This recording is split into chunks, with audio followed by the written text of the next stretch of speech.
A estratégia do dia. O podcast original da Bloomberg Linha. Oi, como que você tá, Strateger? Eu tô te chamando assim porque rolou uma enquete aqui pra saber como vocês querem ser chamados, como que vocês se identificam.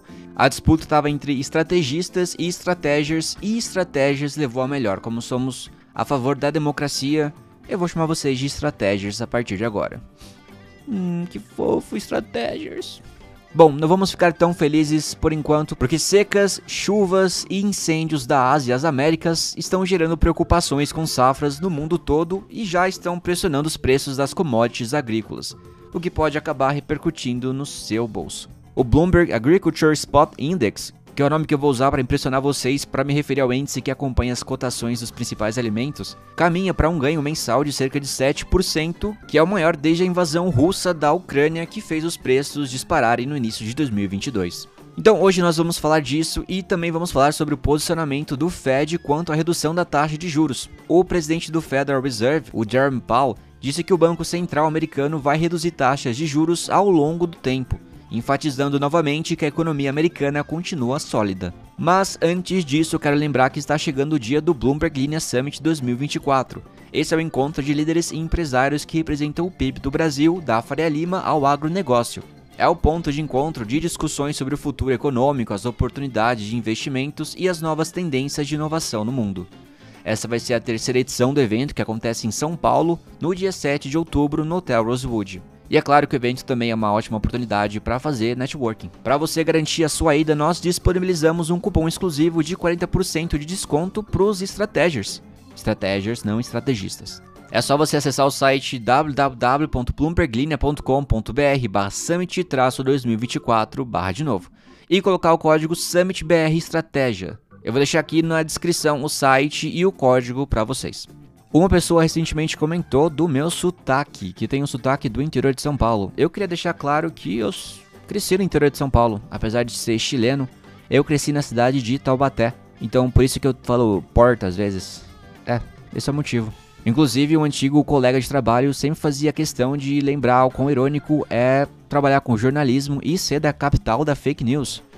O que é injusto, porque Taubaté é muito mais do que a grávida de Taubaté. Tem Monteiro Lobato, Hebe Camargo, Mazzaropi, eu acho que é de lá também, Cid Moreira, acho que é isso, tem... Vamos então ouvir o hino de Taubaté para começar o episódio. Taubaté, das bandeiras que ousaram desbravar. Tá bom, chega. O presidente do Banco Central americano bateu o pé que a inflação vai se mover em direção à meta de 2%, isso acrescentando que as condições econômicas preparam o terreno para uma maior flexibilização das pressões sobre os preços. Abre aspas. Olhando para o futuro, se a economia evoluir de forma geral conforme o esperado, a política monetária se moverá ao longo do tempo em direção a uma postura mais neutra, fecha aspas. Isso disse Powell em um discurso em Nashville na reunião anual da National Association for Business Economics. E ele continua dizendo que não estão em nenhum curso predefinido, observando que os formuladores de política monetária vão continuar a tomar decisões reunião por reunião com base nos dados econômicos que chegam.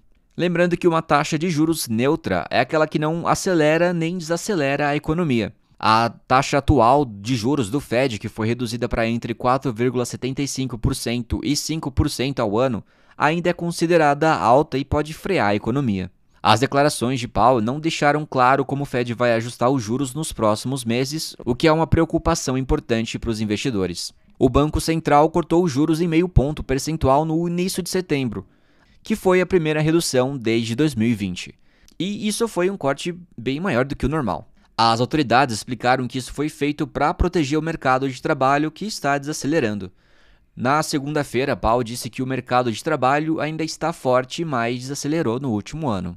Ele afirmou que o Fed não acha que precisa desacelerar ainda mais o mercado de trabalho para que a inflação chegue à meta de 2%.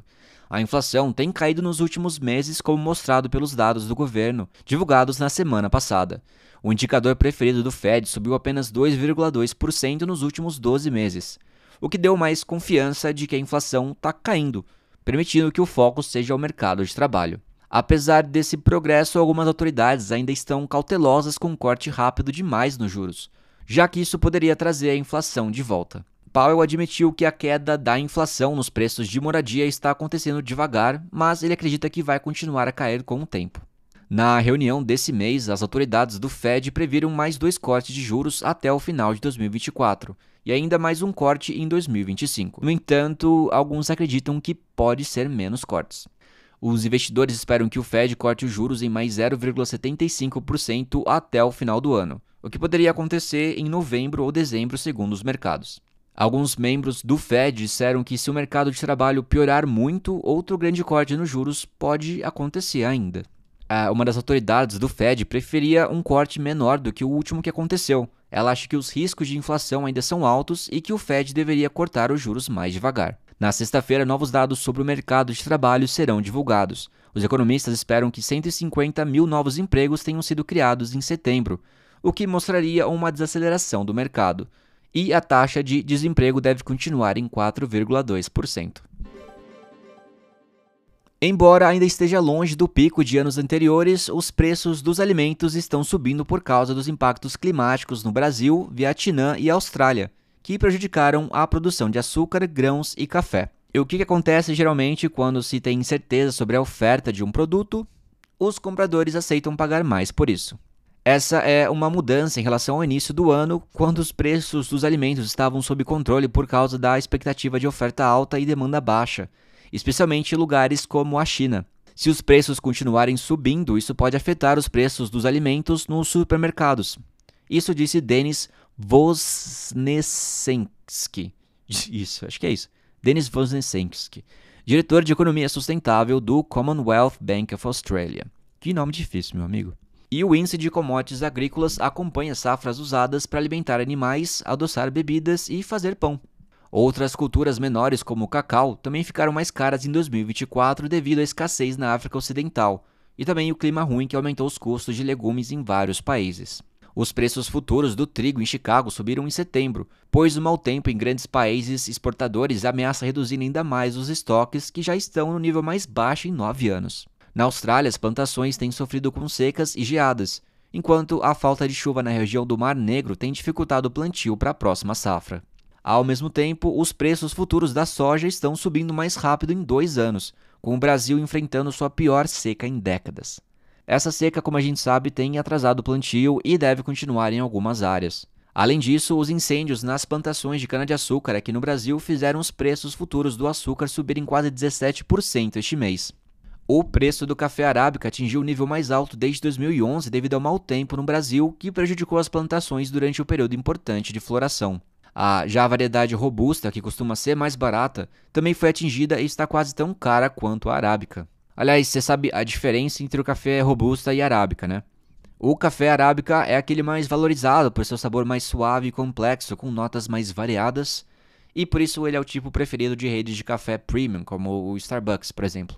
Já o café robusto é aquele raiz, aquele mais barato de produzir, que tem um sabor mais forte e amargo, além de conter mais cafeína. E por essa razão é mais comum achar esse tipo de café em mistura de café mais econômicas e que é fácil de encontrar em produtos de café instantâneo e em supermercados. E você aí, tem um tipo preferido de café? Você entende de café? Você gosta mais do arábica ou toma robusta mesmo? Ou você é do time tanto faz? Bom, continuando, no Sudeste Asiático a produção de óleo de palma está caindo e seu preço atingiu o nível mais alto em 5 meses, ficando até mais caro que o óleo de soja, o que é bem raro de acontecer. Isso tudo está pressionando a cadeia de abastecimento, ou seja, a produção e o transporte de alimentos estão ficando mais caros. Investidores já estão apostando que os preços de produtos como açúcar, farelo de soja e cacau continuarão subindo segundo dados do órgão regulador nos Estados Unidos. A seca em boa parte do norte e centro-oeste do Brasil deve continuar prejudicando as colheitas, dizem analistas do JP Morgan. Além disso, o mercado está atento às tensões no Oriente Médio e na região do Mar Negro, e a como o resultado das eleições nos Estados Unidos pode afetar as relações comerciais com a China. E bora ler os comentários de vocês do episódio passado. Euler Monberger diz: Primo Alan ou é tio Alan? Eu realmente esqueci o grau de parentesco que foi atribuído. Essa introdução foi um grande tapa na cara para uma segunda-feira. Eu sou o primo Alan, se eu não me engano. Eu sou aquele primo estranho que aparece às vezes no jantar de família, lembra? E desculpa pela introdução. Espero que tenha te ajudado de alguma forma. e que você evite conversar com seu ex-namorado ou namorada. Pedro diz, pobre Elder. Realmente, Pedro, eu nem comentei que eu citei ele no episódio. É melhor que ele não saiba das coisas, assim como pensou o ex-namorado dele, coitado. Rafael diz, o Oreo vai dominar o mundo. Depois da collab com a Coca-Cola, agora lança essa parceria com a Meta. #Brinks. Mas que brincalhão, hein, Rafael? Tio Alan, é biscoito ou bolacha? Sou a favor de uma enquete por dia, mesmo sem sorteio. Gosto da ideia de conectar com algo que ouvi recentemente para começar bem o dia. Ótima ideia, Rafael. Eu vou pensar aqui numa questão mais diferente pra gente ter aqui no episódio. Aaron Magno diz, Alan, você vai cobrir o evento no Instagram da Bloomberg Linha ou é restrito, por assim dizer? Aaron, vai ter uma cobertura sim nos stories. O pessoal de social media vai gravar alguns trechos e colocar em tempo real no Instagram. Então, se você segue a gente, você, por favor, fica atento nos stories que vai ter sim uma mini cobertura, vamos dizer assim. Guilherme Aro diz, quem não tem um amigo Elder, né? Pois é, coitado dos Elders. Setembrino Moro Capo diz, top. Top. Bem top. Valeu, Setembrino.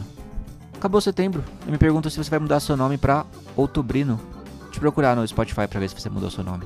E eu vou ficando por aqui. Muito obrigado pela audiência de vocês e nos vemos no próximo episódio. Tchau, tchau.